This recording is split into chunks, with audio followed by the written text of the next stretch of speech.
Radio Kantipur, radio राष्ट्रको। Corona virus संक्रमण विरुद्ध लड्न सरकारी संयन्त्रको विकल्प आवश्यक नभएको प्रधानमन्त्री ओलीको भनाई। लकडाउन तत्काल नहट्ने, सीमामा थप कडाई गर्न मुख्यमन्त्रीहरूलाई निर्देशन। कोरोना नियन्त्रण र रोकथाममा अल्मलियो सरकार, एकपछि अर्को निर्णय आलोचित। प्रतिपक्षी मात्र होइन, सत्तारूढ दलकै नेता आश्चर्यमा। जनशक्ति अभाव र निर्माण सामग्रीको पर्याप्तता घट्दै गएपछि राष्ट्रिय गौरवका आयोजना निर्माण सुस्ताए, निर्धारित समयमै आयोजना सम्पन्न नहुने संकेत। कोरोना भाइरसको संक्रमितको संख्या बढ्दै गएपछि भारतले लकडाउनको अवधि बढाउने, संक्रमित 7,000 बढी 249 जनाको मृत्यु। र स्थगित फुटबल लिग सुरु गर्नु अघि सबै खेलाडी र खेल अधिकारीको कोरोना परीक्षण गर्नुपर्ने प्रशिक्षक संघको आग्रह। नमस्कार, कान्तिपुर डायरीका साथमा इन्द्रलक्ष्मी र म पवन। सुरु गरौँ अहिलेसम्मका प्रमुख प्रसङ्गबाट। प्रधानमन्त्री केपी शर्मा ओलीले कोरोना भाइरस संक्रमणको रोकथामका लागि सरकारी संयन्त्रको अर्को विकल्प नभएको बताउनु भएको छ। प्रधानमन्त्री कार्यालय सिंहदरबारको एक्सन रुमबाट सातै प्रदेशका मुख्यमन्त्रीहरूसँग भएको भिडियो कन्फरेन्समा प्रधानमन्त्री ओलीले सरकार स्वयंले अथोरिटीका साथ काम गरेकोले यसमा कुनै अर्को संयन्त्र आवश्यक नभएको बताउनु भएको हो। लकडाउन लागू भए ता पहिलो पटक प्रधानमन्त्री ओलीले कोरोना भाइरसको संक्रमण नियन्त्रण, रोकथाम र उपचारका सन्दर्भमा पालिका र सबै प्रदेशहरूमा भइराखेका कामहरूको जानकारी लिनुभएको हो। भिडियो कन्फरेन्समा मुख्यमन्त्रीहरूले कोभिड-19 का विरुद्धमा आफ्नो प्रदेशमा भएका प्रयासहरूको बारेमा प्रधानमन्त्री ओलीलाई जानकारी गराएका थिए। सो क्रममा प्रधानमन्त्री ओलीले सीमानाकामा कडाई गरी लकडाउनको पूर्ण रूपमा पालना गराउन सातै प्रदेशका मुख्यमन्त्रीलाई निर्देशन दिनुभएको प्रधानमन्त्रीका प्रेस सल्लाहकार सूर्य थापाले बताउनुभयो। सीमानाकामा कडाई गरी नै लकडाउनलाई निरन्तरता दिने र संक्रमणको खतरालाई कुनै पनि भावुक कुराहरू गरेर लापरवाही नगरिने विषयमा मुख्यमन्त्रीहरूलाई स्पष्ट हुन प्रधानमन्त्री ओलीले आग्रह गर्नुभएको थापाले बताउनुभयो। अहिले भइराखेका प्रयासहरू समन्वयात्मक ढंगले अझ प्रभावकारी बनाउनु पर्नेमा प्रधानमन्त्री ओलीले जोड़ दिनुभएको थापाले उल्लेख गर्नुभयो।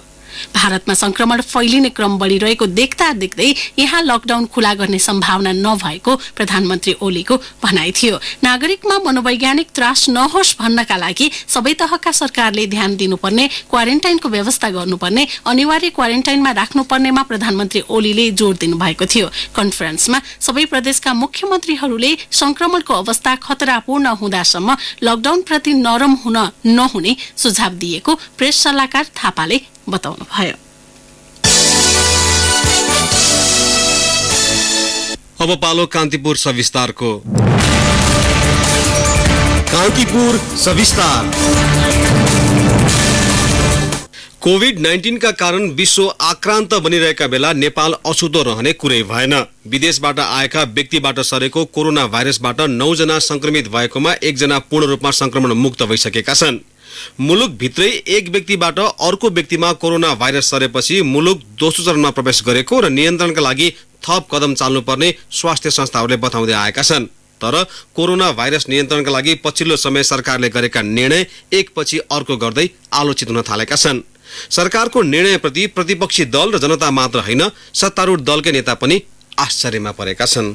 गत डिसेम्बरको अन्त्यमा चीनको वुहानबाट शुरू भएको कोरोना भाइरसबाट विश्वभर 17 लाख बढी संक्रमित हुँदा 1 लाख भन्दा बढीले ज्यान गुमाएका छन्। नेपालमा पनि यही चैत 4 गते कतारमा ट्रान्जिट बनाएर फ्रान्सबाट आएकी एक नेपाली युवतीमा कोरोनाको संक्रमण देखिएपछि संक्रमण फैलिन नदिन चैत 11 गतेदेखि मुलुक लकडाउनमा छ। यो अवधिमा सरकारले गरेका केही कामको समर्थन भए पनि अधिकांश कामको भने सर्वत्र आलोचना भएको छ। विश्वमा कोभिड-19 फैलिसक्दा पनि मुलुकको एकमात्र त्रिभुवन अन्तर्राष्ट्रिय विमानस्थल र सीमानाका बन्द नहुँदा सर्वत्र आलोचना भएको थियो। सर्वत्र आलोचनापछि सरकारले हवाई मार्ग बन्द गरे पनि स्थल मार्गबाट आउने क्रम भने रोक्न सकेन। यसको नतिजा सुदूरपश्चिम प्रदेशमा भारतबाट आएका व्यक्तिमा कोरोनाको संक्रमण देखियो। कोरोना भाइरस नियन्त्रणमा लागेको सरकारले दावी गरिरहे पनि नेपाली कंग्रेसका वरिष्ठ नेता रामचन्द्र पौडेल सरकारको नीतिमा नै खोट देखिएको बताउनुहुन्छ। सरकारको अलिकति मनसा सफा नभएको हुनाले, सफा नियतले काम नगरेको कारणले गर्दाखेरि हेर्दाखेरिमा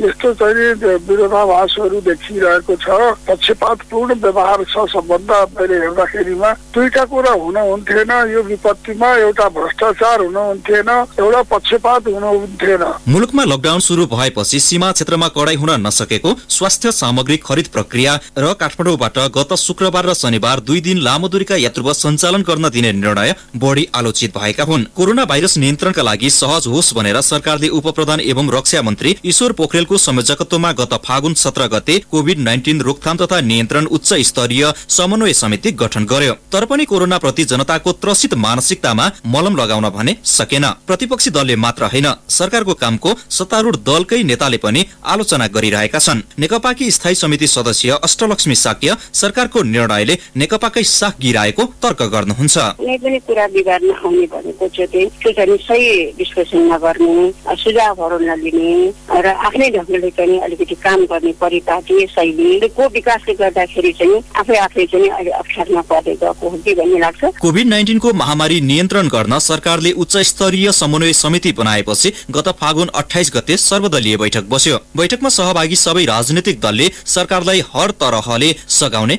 वचन पनि दिए। तर आफूहरूले दिएका वचनको सरकारले उपेक्षा गरेको राजनीतिक वृत्तमा चर्चा छ।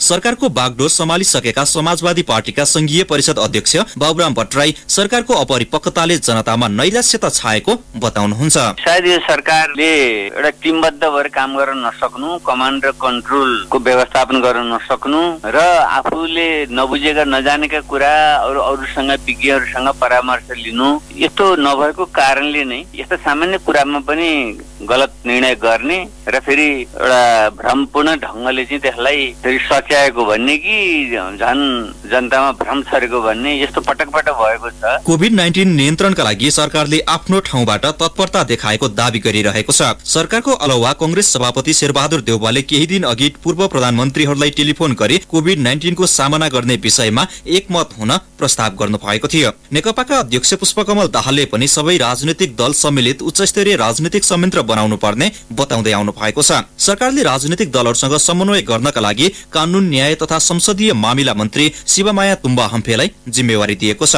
उहाँले संसदमा प्रतिनिधित्व गर्ने राजनीतिक दलका प्रमुख सचेतकहरूसँग छलफल गरी सुझाव सहितको प्रतिवेदन उच्च स्तरीय समन्वय समितिलाई बुझाइसक्नु भएको छ। परीक्षणको दायरा बढाउने, लकडाउन गर्ने, क्वारेन्टाइन र आइसोलेसनमा राख्ने जस्ता सरकारका तयारी राम्रा भए पनि तीन तहका सरकार बीचको समन्वय अभाव प्रमुख चुनौतीका रूपमा देख्नुहुन्छ राजनीतिक विश्लेषक श्याम श्रेष्ठ। सरकारले संघीय लेभलबाट तल्लो लेभल प्रदेश लेभलमा स्थानीय लेभलमा राम्रोसँग कोअर्डिनेसन गरिरहेको छैन। यदि स्थानीय तहको पनि वडा तह यदि राम्रोसँग मोबिलाइज गर्ने हो भनेदेखि यो समस्याको समाधान थियो। संकटको बेला जनताको मन जित्नु पर्नेमा सरकारले गरेका एकपछि अर्को विवादित निर्णयले जनतामा निराशा छाउनु स्वाभाविकै हो। सरकार र राजनीतिक दल एकअर्का माथि माथापच्ची गर्नुभन्दा नियन्त्रण र रोकथामका लागि एकजुट हुनु नै उत्तम विकल्प हुन सक्छ। बन्दाबन्दीले गर्दा हालै संक्रमण फैलनबाट रोके पनि तीव्र गतिमा परीक्षणको दायरा नबढाएसम्म स्थिति के छ भनेर जान्न सकिन्न। रेडियो कान्तिपुरका लागि बासु खड्का, काठमाडौँ। कान्तिपुर सविस्तार।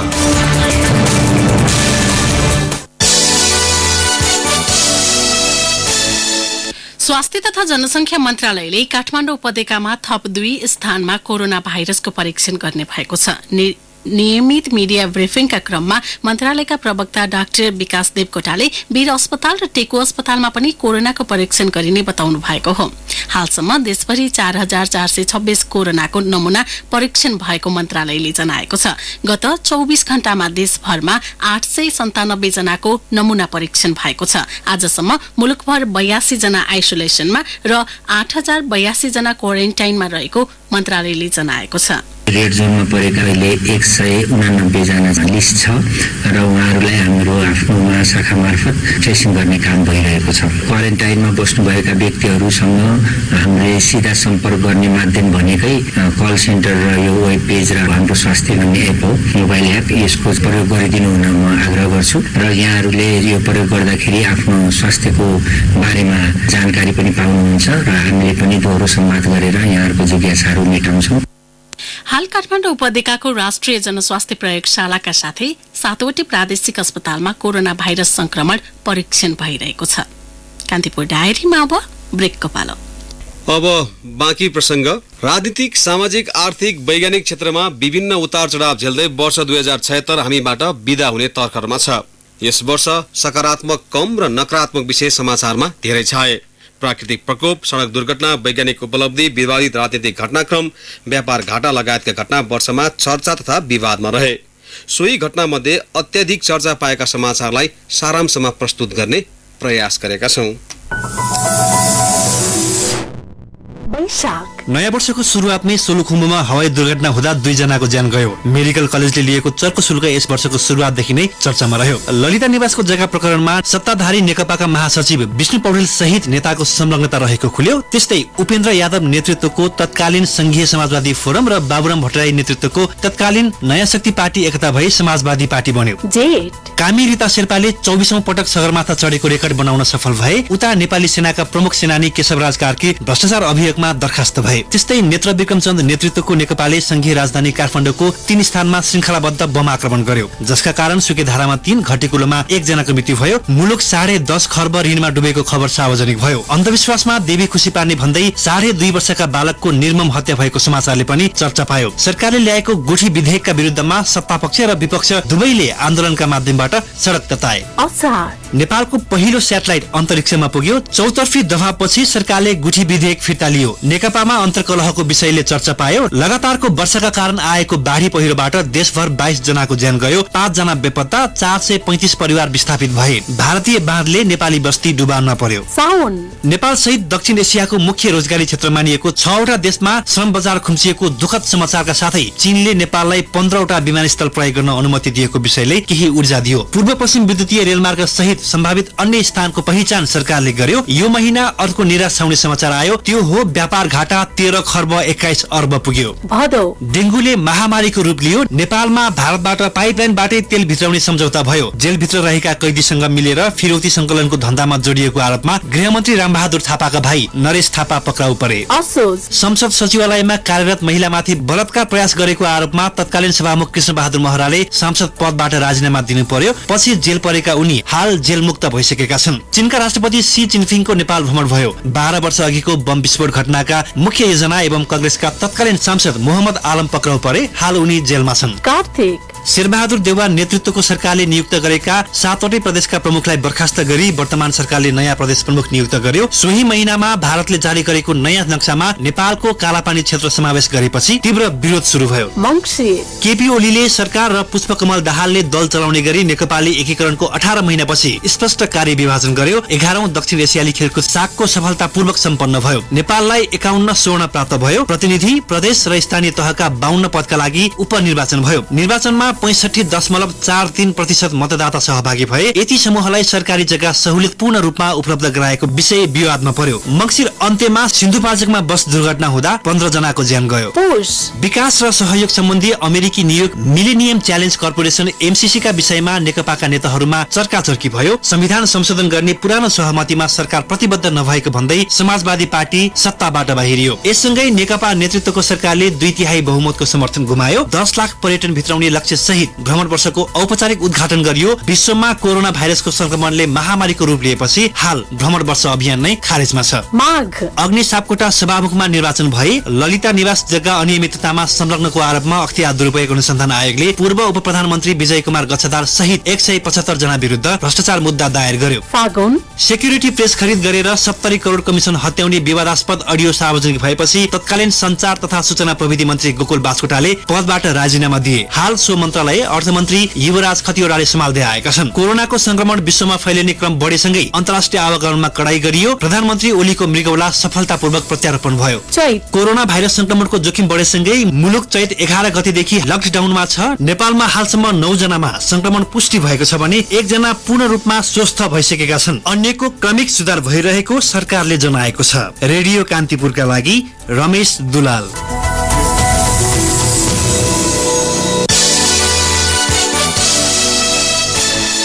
बाँकी बाँके र बर्दियामा फैलिएको फौजी किराले मकै बाली सखाप पार्न थालेको छ। फौजी किरा नियन्त्रण गर्ने विषादी नपाउँदा मर्कामा परेको कृषकले गुनासो गरेका छन्। बर्दियाको बडैया ताल गाउँपालिका बार बर्दिया, गुलरिया, मधुवन, ठाकुर बाबा लगायत नगरपालिकामा मकै बालीमा फौजी किरा फैलिएको छ। कृषि ज्ञान केन्द्र नेपालगञ्जका प्रमुख सागर ढकालले बाँके र बर्दियामा फैलिएको फौजी किराले करिब 80% मकै बाली प्रभावित भएको बताउनुभयो। बाँकेमा 2450 हेक्टर क्षेत्रफलमा कृषकले मकै बाली लगाएका छन्। बाँकेमा फौजी किराले पाक्नै लागेका मकै बालीमा क्षति पुर्याउन थालेको हो। लकडाउनले यातायातका सवारी साधन नचल्दा वीरगञ्ज लगायत ठाउँबाट विषादी आउन सकेको छैन। विगत 2 सातादेखि मकै बालीमा फैलिएका किराहरू सक्रिय भएपछि चाँडै नियन्त्रणमा आउने सम्भावना कम हुँदै गएको स्थानीयले बताएका छन्। फौजी किराले पाक्न लागेको मकैको दाना टुक्रा टुक्रा पार्ने गरेको कृषि प्राविधिक बताउँछन्।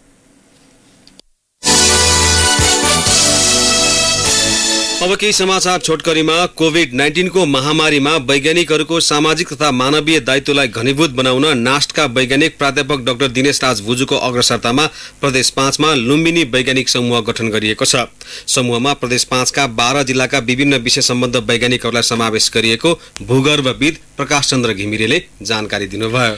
पछिल्लो समय काठमाडौँ उपत्यका लगायतका स्थानमा कोरोना भाइरस संक्रमण त्रासमा उपचारका लागि अस्पताल जाने बिरामीको संख्या घट्न थालेको छ। काठमाडौँको टेको स्थित शुक्रराज ट्रपिकल तथा सरुवा रोग अस्पतालको क्लिनिकल रिसर्च युनिटका संयोजक डाक्टर शेरबहादुर पुनले 3 साता यता शंकास्पद बिरामीको संख्या करिब 0मा झरेको बताउनुभयो। दार्चुलामा क्वारेन्टिनमा बसेकाहरूको थ्रोट स्वाब संकलन सुरु गरिएको छ। आजबाट जिल्लाका 6 वटा ठाउँबाट स्वाब संकलन सुरु भएको हो। भारत लगायत अन्य देशबाट आएका 550 बढीको स्वाब संकलन गरिने जिल्ला प्रशासन कार्यालयले जनाएको छ। कुहिएको दाल बिक्री गरेको पाइएपछि कलैया उपमहानगरपालिका 7 स्थित यादव चिस्यान गोदाममा सिलबन्दी गरिएको छ। म्याग्दीमा भारत लगायत विदेशबाट फर्केका 33 जनाको र्यापिड टेस्ट रिपोर्ट नेगेटिभ आएको छ। कोभिड-19 कन्ट्रोल जिल्ला कमान्ड पोस्टका सदस्य सुरत केसीका अनुसार आज र्यापिड टेस्ट गरिएका मध्ये र्यान्डम विधिबाट 6 जनाको स्वाब भने कोरोना परीक्षणका लागि पोखरा स्वास्थ्य विज्ञान प्रतिष्ठानमा पठाइएको छ। सरकारले गरेको लकडाउनको उल्लङ्घन गर्दै घर बाहिर निस्कनेहरूलाई धरान प्रहरीले नियन्त्रणमा लिँदै 2 घण्टा राखेर क्लास दिन थालेको छ। मर्निङ वकमा निस्कने र टहलिने, रमिता हेर्ने लगायतकालाई नियन्त्रणमा लिएर धरान 12 चतरा लाइन स्थित पब्लिक उच्च माध्यमिक विद्यालयको मैदानमा 2 घण्टा राखेर सजाय स्वरूप कोरोना क्लास दिन थालिएको हो। र सरकारले जारी गरेको लकडाउन उल्लङ्घन गर्ने 67 जनालाई नुवाकोट प्रहरीले कारवाही गरेको छ। लकडाउनको अवज्ञा गरी बाहिर निस्केका उनीहरूलाई सडकमै उभ्याएर कारवाही गरेको प्रहरीले जनाएको छ। कान्तिपुर डायरीमा पुनः ब्रेकको पालो। अब आर्थिक प्रसंग। सरकारले लकडाउनका बीच पनि राष्ट्रिय गौरवका आयोजनालाई निरन्तरता दिन निर्देशन दिए पनि जनशक्ति अभाव र निर्माण सामग्रीको पर्याप्तता घट्दै गएपछि आयोजना निर्माणमा सुस्तता देखिएको छ। तर हाल मौजदात रहेको सामग्रीको प्रयोग गरेर आयोजना निर्माणको काम सुचारू राखे पनि यस्तै अवस्था रहे लामो समय काम गर्न सक्ने स्थिति नरहने देखिएको छ।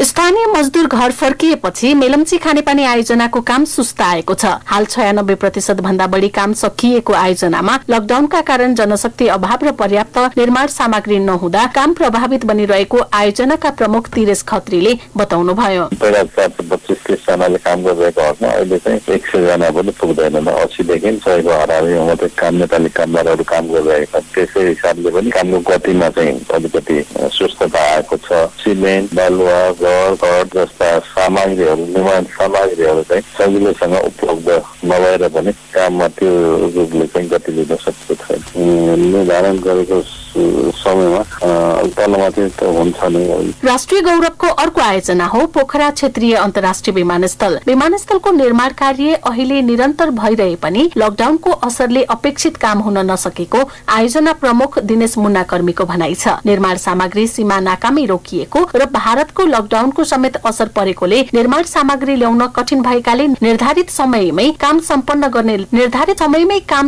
गर्ने लक्ष्यमा धक्का पुगेको उहाँको भनाइ छ। इन्डियाबाट सिमेन्ट आउनु पर्ने रोकिरहेको अवस्था छ। त्यसपछि मेटेरियलहरू हाम्रो वहाँ केरु नाकामा आइसकेको थियो। सीमा नाका बन्द गर्दै फर्केर फेरि चाहिँ नि कोलकाता बन्दरगाह पुगेको छ। यहाँ भित्रको भएको सामानहरूको काम भइरहेको छ। अलिकति हाम्रो अब जुन हामीले 6 महिना अगाडि सपाउने भन्ने जुन हाम्रो लक्ष्य लिएको थियो त्यसमा अलिकति धक्का पुगेको छ। राष्ट्रिय गौरवको आयोजना मध्येको अर्को हो दोलखाको लामाबगर स्थित निर्माणाधीन माथिल्लो तामाकोशी आयोजना। सो आयोजना समेत लकडाउनका कारण प्रभावित बनेको छ। स्थानीय मजदूर संघको सहकार्यमा हाल आयोजनाको कामलाई निरन्तरता दिइरहे पनि मौजदात निर्माण सामग्री सकिँदै गएको र ढुवानी प्रभावित बनेकोले यसको प्रत्यक्ष असर पर्ने देखिएको आयोजनाका प्रवक्ता गणेश नेउपानेले बताउनुभयो। आयोजनाको काम कछुवा गतिमा छ। भूकम्प, नाकाबन्दी लगायत अनेकन बाधा व्यवधानलाई छिचोलेर 99.4% काम सम्पन्न भइसकेको आयोजना फेरि लकडाउनको कारण निर्धारित समयमा सम्पन्न हुनेमा आशंका बढेको प्रवक्ता नेउपाने स्वीकार्नुहुन्छ। विद्यमान रहेको निर्माण सामग्रीहरूलाई परिचालन गरेर कामलाई अगाडि बढाइरहेका छौँ। जुन निर्माण सामग्रीको अभाव हुने देखिएको छ, सबै कुरा निर्माण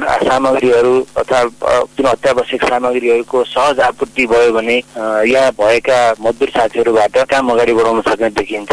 होइन भने लामो समयसम्म किनभने निर्माण सामग्री सकिँदै जाने र त्यसै त्यो कामलाई चाहिँ अगाडि बढाउँदै जान गाह्रो हुन्छ। उता सेनाको रोहबरमा रहेको काठमाडौँ तराई मधेस द्रुत मार्गको निर्माण पनि लकडाउनको कारण प्रभावित छ। द्रुत मार्ग अन्तर्गतका केही साइटमा कार्यरत ठेकेदार र मजदुर घर फर्केपछि निर्माण कार्य ठप्प बनेको छ। यद्यपि सेनाले आफै गर्ने काम भने जारी रहेको सेनाका प्रवक्ता विज्ञानदेव पाण्डेले बताउनुभयो। खोकना, बुदुने, राजदमा र बागदेव दुई ठाउँमा काम भएको छैन। कन्ट्राक्टरहरूको अनुसारको हो। अहिले उहाँहरूको कन्ट्राक्टरमा काम गर्ने मान्छेहरू चाहिँ यो फिर्ता गएको हुनाले आफ्नो घर फर्केको हुनाले काम गर्न नसकेको हो। अनि बाँकी एरिया जहाँ काम भइरहेछ त्यहाँ पनि हामीले यो कोरोनाको लागि विशेष यो प्रिकसन लिएर सोशल डिस्टेन्सिङ मिलाउनेदेखि लिएर सबै त्यही अनुसार काम गरिरहेछ। राष्ट्रिय गौरवको आयोजना मध्ये यी त केही उदाहरण मात्र हुन्। कोरोनाको कहरले ठूला आयोजना मात्र होइन, संघीय, प्रदेश तथा स्थानीय सरकारले निर्माण थालेको सड़क, खानेपानी लगायतका साना ठूला सबै आयोजना प्रभावित बनेका छन्, जसको असर विकास निर्माणमा प्रत्यक्ष रूपमा परेको देखिन्छ। तत्कालका लागि समस्या उति नदेखिए पनि यस्तै अवस्था रहिरहे आयोजनाको निर्धारित समय घर्किने आशंका भने बढेको छ। रेडियो कान्तिपुरका लागि इन्द्रलक्ष्मी घिमिरे, काठमाडौँ। बिरे काका, के भयो? मकै छर्न छाडेर कान्लामा बसेर टोलाइ बस्नु भएको छ त? ज्यानलाई ठिक छैन कि क्या हो? ज्यान त ठिकै छ माट सर, तर के हार्नु, छोराले व्यवसाय गर्छु भन्ने पैसा चाहियो भन्छ। सम्पत्तिको नाममा यही मोटरबाट नभएको सिमले खेत हो। मोटरबाट नभएको खेत धितो राखेर बैंकले ऋण दिँदैन होला। साहुसँग ऋण लिने हो कि?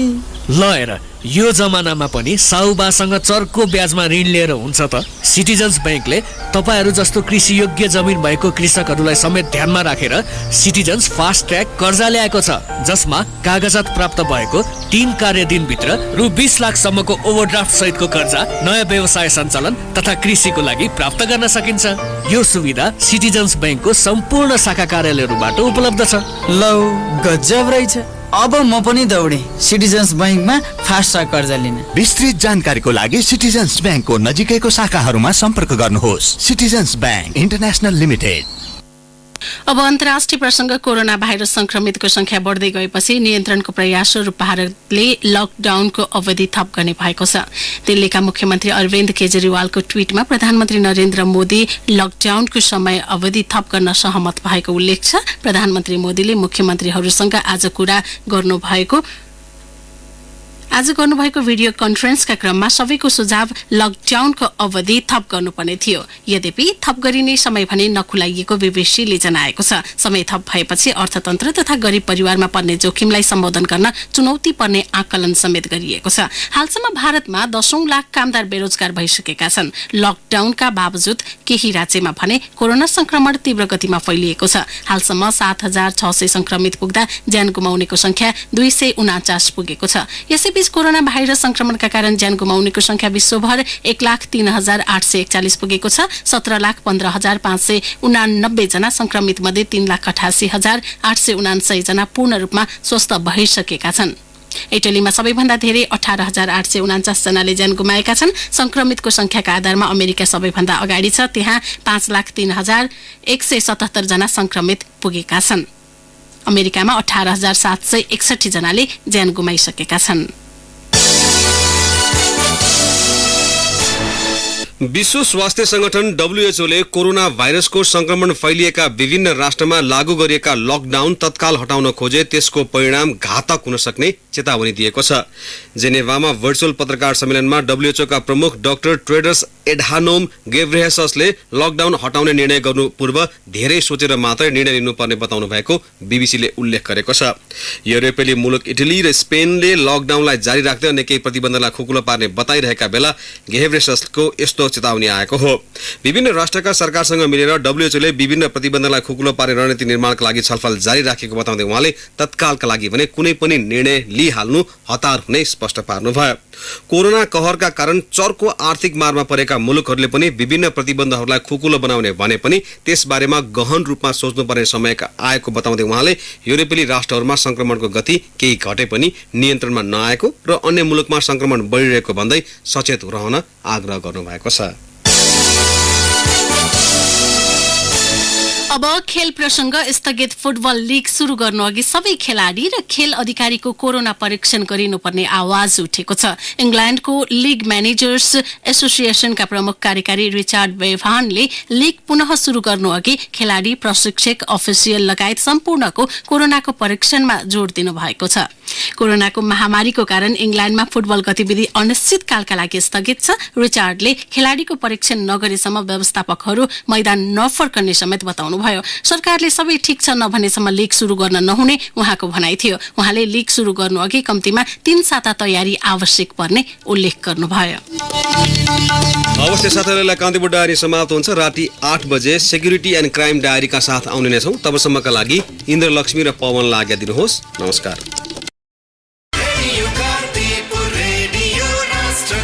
सूचना र मनोरञ्जनको संवाहक रेडियो राष्ट्रको रेडियो कान्तिपुर।